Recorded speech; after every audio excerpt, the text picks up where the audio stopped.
indications are we will have a new UFC welterweight champion. Belal, remember the name Muhammad. What do you think about Belal Muhammad as a champ? Oh, he's woeful. Belal, he's a fake champ. He's a fake. All the weight, the hate, the doubt. Tell me what's going through your mind right now. People are going to keep disrespecting me, but we just keep winning. I'm the man, and for me, now cementing my legacy as the best welterweight to ever do it. Some fighters feel destined for gold. And whether you like it or not, Belal Muhammad was always one of them. Overlooked, underrated, and often dismissed, he kept showing up, kept winning, and now stands as the undisputed welterweight champion. But his first offense comes against a very different kind of threat. Jack Della Maddalena, the quiet killer from Perth, who's carved a path of destruction through the division with a calm pressure, sharp hands, and violent intent. Jack Della Maddalena is a very exciting fighter. He's a tremendous striker, and he really does have all the skills in the world. All these guys, when they get in the cage and make their step across, it's different. He's on this streak, but he hasn't fought anybody like me. He's got a tough fight in his hands. I'm sure he's just trying to egg himself on to come forward, but come fight now, he's going to have someone in his face trying to sting him, and then we'll see what's up. At UFC 315, it's the slow burn versus the fast rise. Experience and poise against youth and momentum. And when they meet in the middle, nothing about this fight feels predictable. These guys have a combined 28-fight unbeaten streak that goes back over 6 years. That should be a badass fight. Before the UFC returns to Montreal, let's take an inside look at Belal Muhammad versus Jack Della Maddalena.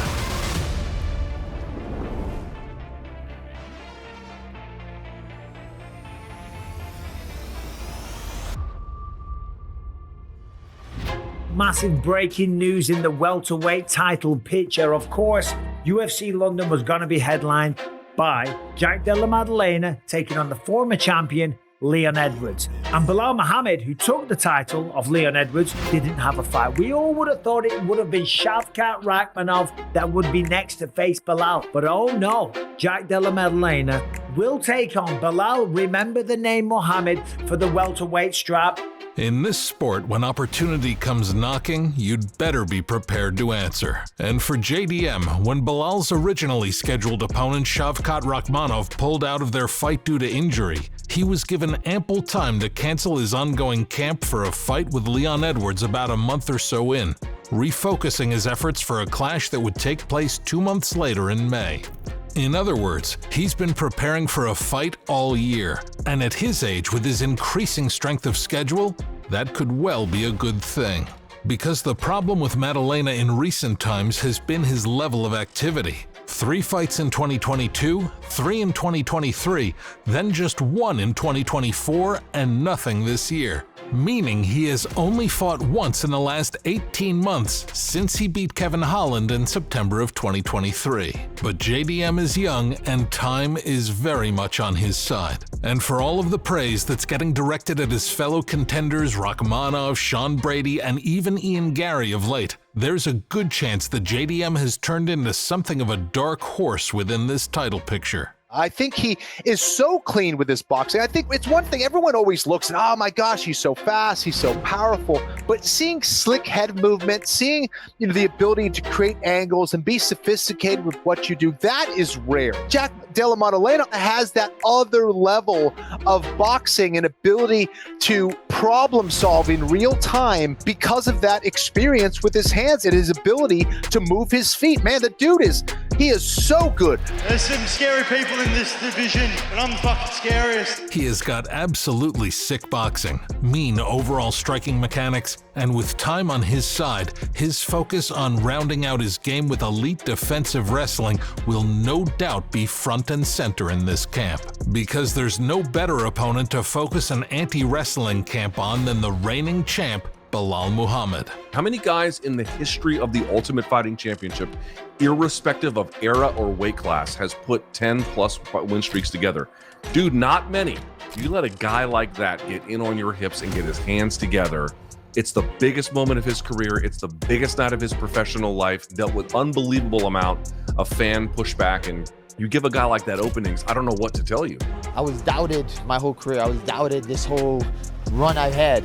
I knew I would dominate. The welterweight king is in a pretty interesting spot. Obviously, he has the type of personality that's not really going to be a hit with a lot of people. But that has no bearing on what he does well in the cage. Belal, I think, gets too much bad rap. Like Belal, when he beat up Sean Brady, that was very entertaining. And Sean Brady's very good. You know, I think Belal just does what it takes to win. Belal is a huge problem for these welterweights. He doesn't necessarily go out there with the type of raw power and aggression needed to stop opponents. Although he did stop Sean Brady, which is certainly something. But it's the attrition and the stamina of Belal that puts him in a league of his own at welterweight. Belal just seems like a very irritating opponent to be in there with. A truly menacing figure who has the type of gas tank that can allow him to wear on even the most experienced opponents. Sure, Leon Edwards was able to have a little late success in there, but it was too little, too late. For a guy like Maddalena, it's not a question of whether he can stuff a takedown or two, which of course will be a good sign, but if he doesn't KO Belal in this fight, he's gonna need to be as sharp with his takedown defense in rounds 2, 3, 4, and 5 as he is in round 1.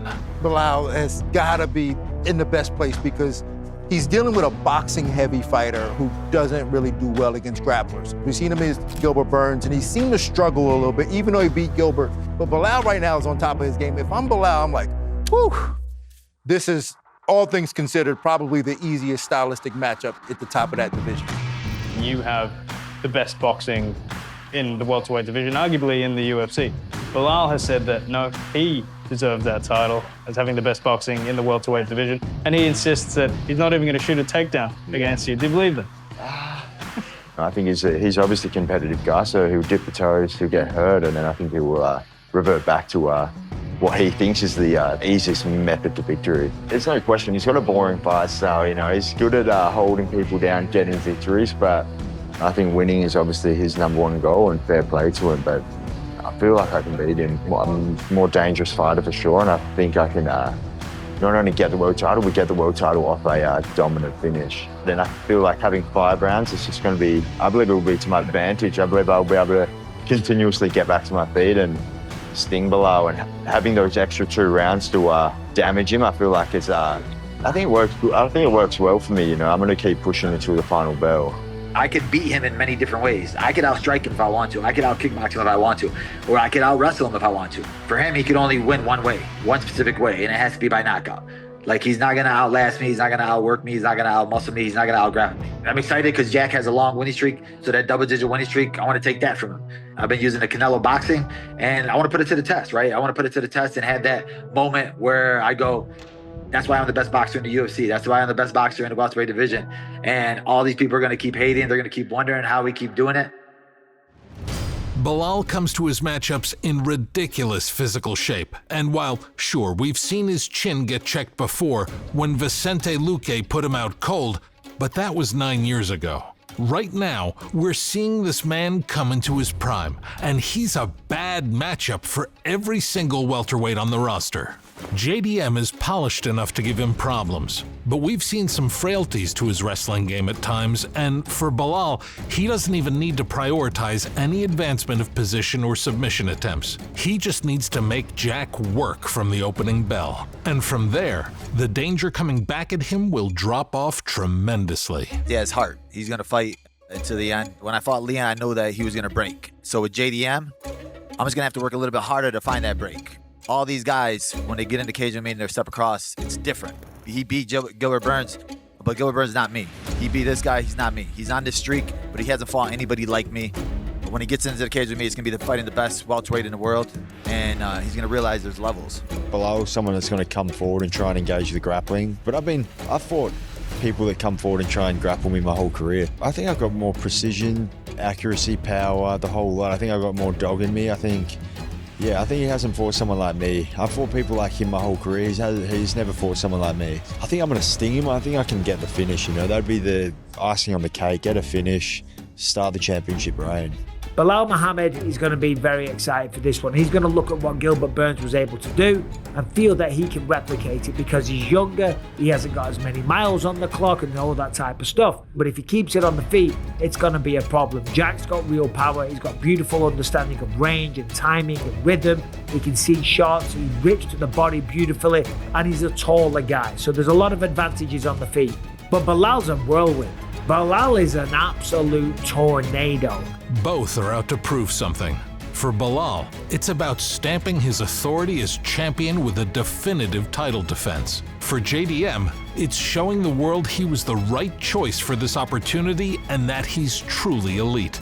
It's an excellent main event, a highly intriguing matchup of styles that could well play out in a wide range of different outcomes. Common sense will tell us that we'll likely be looking at an early finish for JDM or a smothering decision for the champ. But neither of these guys are one-trick ponies, that's for sure.